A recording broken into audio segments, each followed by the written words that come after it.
તમારે મધુબાલાનું જે કટોરી કહેવાય છે ને એ આપણે બનાવીએ છીએ. એમાં આખી લેસ આવશે, ગોળ લેસ નાખી તમારે આવી રીતે બનાવવાનું છે.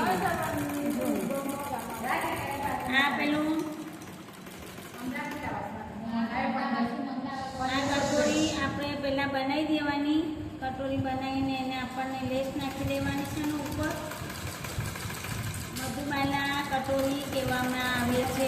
કઈ કટોરી? આપણે મધુબાલા. એટલે એના ઉપર લેસ નાખવાની તો તમારા આકારની ખબર પડે એમ.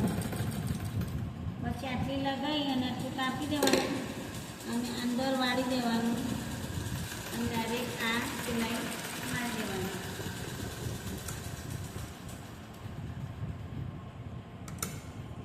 મધુબાલા કટોરી તમારે એક બાજુનું તૈયાર થઈ ગઈ છે. જો આ છે ને આવી રીતે તૈયાર કરી અને આપણે બીજાને પણ તૈયાર કરી દીધું છે.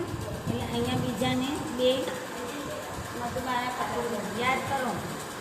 11ની છાતીવાળું ભાગમાં આગળ હજી આમ જે લેસ નાખી એ અહીંયા લેસ નાખવાની બાકી છે આપણને. અને પછી એને પૂંતા બી નાખશું. પાછળનું બતાવી દઈએ અમે તમે પેલા.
ભાગ તૈયાર થઈ ગયો અને પાછળની આપણે જે દોરી બનાવવા માટે તમારા દોરીનું ખૂંટું બનાવવાનું છે.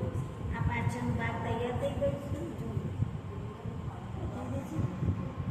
પાછળ ભાગ અને આ ખૂંટા રીતે બનાવવાનું. વિડીયો ગમ્યો હોય તો લાઈક કરો, શેર કરો, સબસ્ક્રાઈબ કરો. પ્રાર્થનાબેન સીવન ક્લાસ.